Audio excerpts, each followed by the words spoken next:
बिस्मिल्लाहिर्रहमानिर्रहीम। अस्सलाम वालेकुम नाज़रीन, आप देख रहे हैं प्रोग्राम कड़वी बात और मैं हूं जुल्फ़कार मीर। नाज़रीन, चकवाल में दफ़ा 144 नाफिज है जिसके तहत डैम्स, नदी नालों में नहाने पर पाबंदी है, लेकिन इस पाबंदी के बावजूद जो गुज़श्ता चंद रोज़ के दौरान 8 के करीब लोग डूब कर जहाँ बाक हो चुके हैं। है ना हैरत की बात कि चकवाल में जो तबाहकुन बारिशें हुई, क्लाउड बर्स्ट हुआ, उस दौरान सिर्फ 5 अफराद की हलाकत हुई, लेकिन उसके बाद चंद रोज़ के अंदर 8 अफराद जिसमें 2 कम सिन भाई भी शामिल हैं वो डूब कर जाँ बाक हो गए और दफ़ा 144 नाफिज है। अब कागज़ों में तो ये नाफिज हो जाती है हर साल, लेकिन इस पर अमल दरामद करवाने के लिए भी कोई ना कोई मैकेनिज्म तो मौजूद होना चाहिए। कहीं ना कहीं पुलिस एहलकारों की ड्यूटियां तो लगनी चाहिए, लेकिन वो हमें दूर दूर तक नज़र नहीं आती। अब इस सिलसिले में देखा जाए तो तलागंग में 3 अफराद डूब कर जहाँ बाक हुए, 2 कमसिन भाई थे, नादान थे और अपनी नादानी की वजह से ही वो ज़िंदगी की बाजी हार गए। इसी तरह नीला वाहन एक अहम पॉइंट है, हर साल यहाँ भी इस किस्म के अफसोसनाक वाक़यात पेश आते हैं। इसके अलावा गुज़श्ता रोज़ जो लखवाल के करीब अफसोसनाक वाक़या पेश आया जहाँ मिल्लत चौक चकवाल के 2 नौजवान वो डूबकर जहाँ बाक हो गए। बताया जाता है कि वो टिकटॉक बना रहे थे कि इस दौरान उनका पाँव फिसला और वो लखवाल डैम में जा गिरे। ये कोई पहला वाक़या नहीं है, कुछ अर्सा पहले भी बिल्कुल इसके साथ मिलता जुलता वाक़या पेश आया। वो नौजवान भी टिकटॉक बनाने की कोशिश कर रहा था और उसका पाँव फिसला और सीधा जाकर वो डैम में गिरा और जहाँ बाक हो गया। उसका ताल्लुक भी चकवाल शहर के मोहल्ला मोती बाजार से था। ये वाक़यात हर साल होते हैं, हर साल दफ़ा 144 लगती है, लेकिन इस पर अमल दरामद किसने करवाना है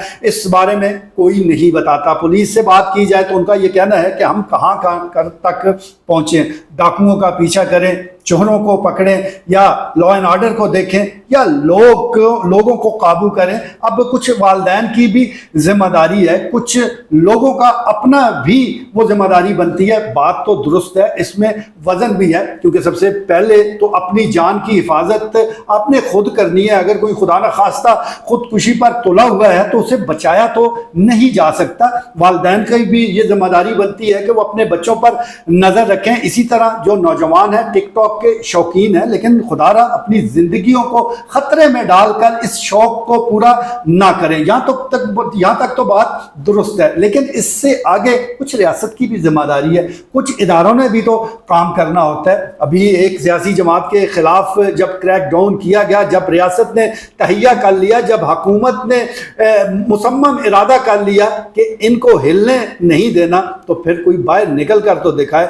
यहाँ चंद लोग इकट्ठे नहीं होते क्योंकि उनको डर है, उनको कानून का डर है। तो फिर क्या वजह है कि ये डैम जो है, जो कि इस वक्त सिर्फ और सिर्फ आप कह सकते हैं कि नौजवानों में मौत ही बांट रहे हैं, वहां पर क्यों कोई पूछने वाला नहीं है। तो इस सिलसिले में ज़रूरी है कि कुछ इकदामात ऐसे किए जाएं, कुछ ज़रूर इन नौजवानों को डराया जाए। इनके खिलाफ 2 चंद FIR हुई हैं, लेकिन मेरे ख्याल में अभी इतनी वसी पैमाने पर जो अवेयरनेस मुहिम है वो लॉन्च नहीं की गई। मीडिया भी शायद इसमें अपना वो किरदार अदा नहीं कर पा रहा जो कि उसकी जिम्मेदारी बनती है, और दीगर हुकूमती इदारे भी शायद अभी उस सतह तक नहीं पहुंचे या वो एहसास नहीं कर पाए कि ये कितना बड़ा नुकसान हो रहा है। चकवाल में डैम मौजूद हैं, स्मॉल डैम्स की अगर हम बात करें तो 24 के करीब तो ऐसे डैम्स हैं, लेकिन बदकिस्मती के साथ यहाँ पर हर साल इस किस्म के अफसोसनाक वाक़यात ही सुनने को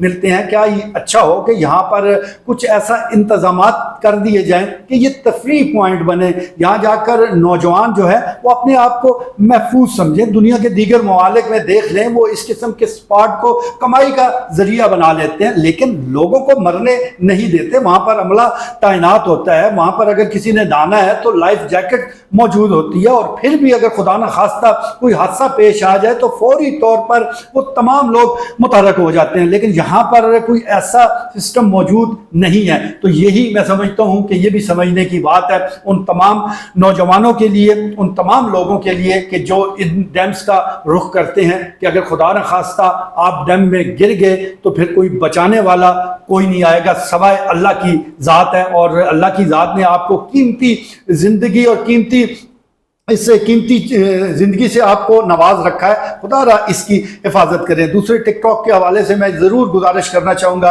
कि अपनी जान पर खेल कर इस शौक़ की आबियारी ना करें। आपकी ज़िंदगी है तो सब रौनकें मौजूद है। ये सारा एक सबक है जो हमारे सामने मौजूद है, जो नौजवानों को भी जिससे सीखना चाहिए, जिससे इंतज़ामिया को भी सबक हासिल करना चाहिए कि ये नौजवान जो कि इस मुल्क का, इस कौम का मुस्तकबिल है, कितनी आसानी के साथ हम इनसे हाथ धो रहे हैं और जिनके प्यारे इस दुनिया से रुखसत हो चुके हैं उनके दिलों पर क्या गुजर रही होगी इसका अंदाज़ा करना भी मुश्किल है। मैं फिर एक दफ़ा गुजारिश करूँगा तमाम वालिदैन से भी, नौजवानों से भी कि वो अपनी ज़िंदगी की हिफाजत खुद करें। यही समझें कि यह जिम्मेदारी अल्लाह के बाद उन्हीं की है। आज के लिए इतना ही, इजाज़त दीजिए। अल्लाह ने के बाद।